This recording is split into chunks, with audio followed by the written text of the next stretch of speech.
Hello. Okay. Today we're going to learn how to animate a Lego minifigure.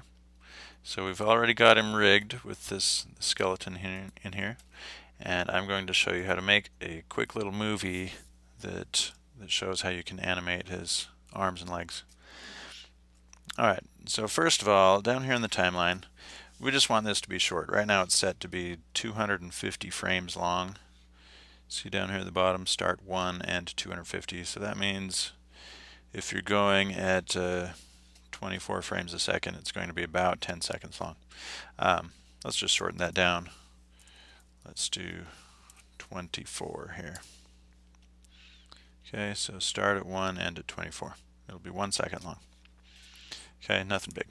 The goals of this assignment are to learn how to animate at least 2 of these bones. Okay, I'm just going to make this guy do some jumping jacks. You can do whatever you want, but the principles will all be the same. Okay, so let's see if in 1 second we can make him do one complete jumping jack. And then maybe we can, once you play back in QuickTime, it'll loop over and over. It'll be awesome. Okay, so what we need to do is we need to be in pose mode here with the armature selected. So if you're in edit mode or object mode or any of those things, just make sure and select the armature and go to pose mode. I'm going to test this out and make sure that it controls all the body parts. Yep. Looks like it's moving all correctly. What do these little guys do? Oh. I don't see why we would ever use those. Okay. Okay, so we want to be at frame number 1. So let's just go here to frame 1. And we want this to be our starting pose, okay? So can I just hit A to select all? Yes. Let's select all these bones. And then down here at the bottom, see these pictures of the keys at the bottom? Right now this space is empty. So I'm going to hit this picture of the key and I'm going to go here to rotation is probably the only one. No, I might use location too. So location is if you choose where it is on the grid. It'll keep track of that. And then rotation is, how the bones are rotated. So if we want to control both of those, let's do this one. Lock, rot. Okay. Now, I still have all of these selected. I'm going to hit this key, which will insert keyframes. Okay. Then up here, successfully added 68 keyframes for keyframe setting lock rot. And now notice if I move my timeline cursor, there's still a line right here on the timeline showing that there are keyframes right there. Alright, now I'm going to go to the very end, so frame 24, and I'm going to hit this same key. And notice the shortcut, oh, it doesn't say what the shortcut is. Anyway, I'll just hit that again. Okay, 68 frames again. Alright, so now I moved the timeline off, and I've got 2, I can't tell for sure what colors those are. Maybe they're green, maybe yellow, I don't know. But it shows that I have some keyframes there. I could hit play here.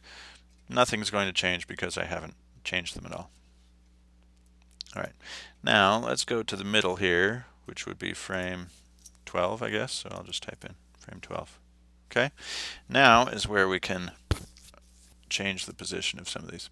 So first let's select this middle bone, and I'm just going to grab it, and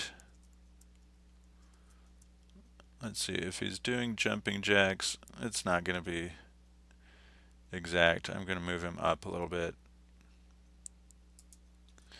Okay, maybe a little higher. He's got a really high jump for his jumping jacks.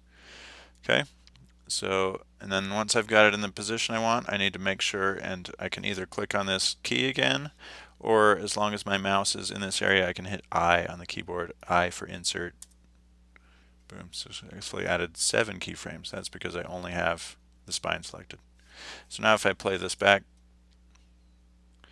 notice he's just going up and down.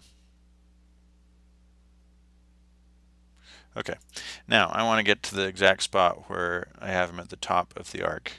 So I can either, try and move it with my just eyeballing it, or notice all these arrows. So these big ones in the middle are play forward, like that, or play backward. And then the double arrows to the left and right, that is jump to the previous keyframe. So if I click that, see how it goes to frame 1, because that's where the previous keyframe was. If I go this way, jump to the next keyframe, it'll put it right on that one. So that's where I want to be for animating these. I'm going to have the arms come up. So I select this arm, and I'm going to hit R for rotate. Even though this is an impossible move for Lego, because his arm would snap right out of the socket, we're just demonstrating this. Okay, so I need to keep this selected. So your tendency might be to, go over here and just pose all of them, like that, and get it all how you want it, and then hit I for insert keyframe. Notice how it only added 7? That's because this one is the only one that's selected. Now if I go back here, see only the leg one actually saved.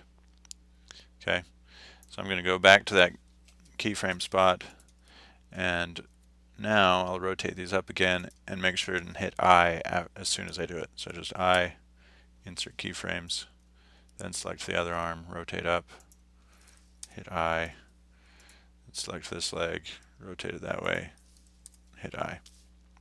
And why don't we make his head rotate a little bit too.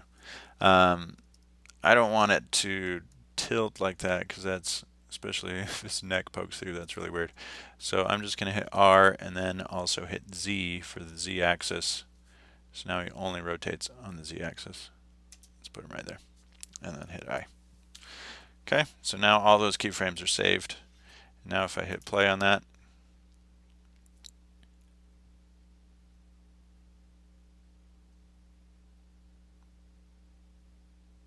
check it out.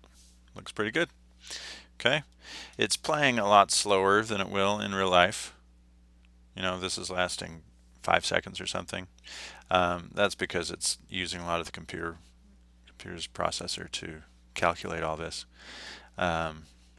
If you're wanting to test out the timing more, you could hit or click over here, do wireframe. It probably goes a little faster in wireframe. No, not much faster. There's so much in there.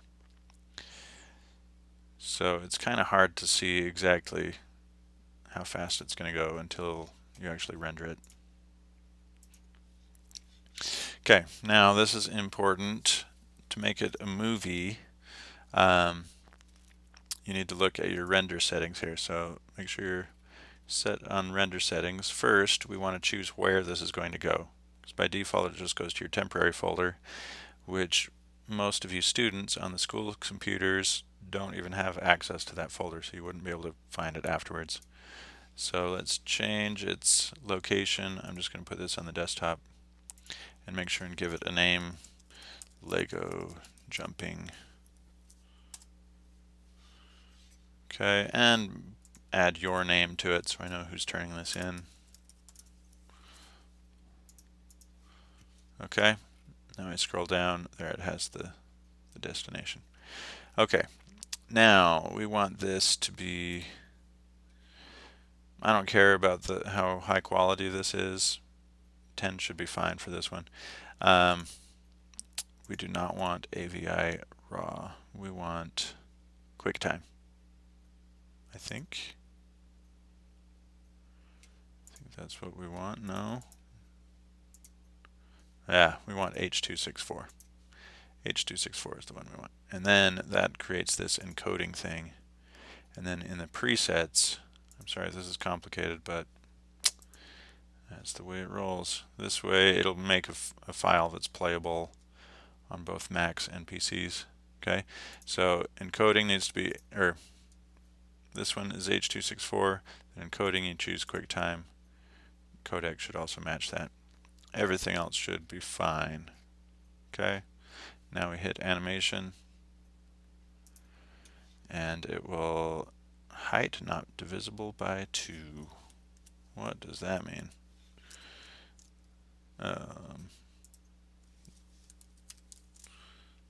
Maybe because I had that slightly off. There we go. Okay, so it'll render it out one frame at a time. And then once it's done, it should be a finished movie that then you can upload and turn in. I like his shirt. It's a picture of his castle Lego friend, I guess. So there you go, a little bit at a time. You can see his arms coming up. I wonder if there's some motion blur added to that. Maybe there is. Okay, so I'll pause this and then we'll play it back once we have the finished thing. Alright, calculation is finished.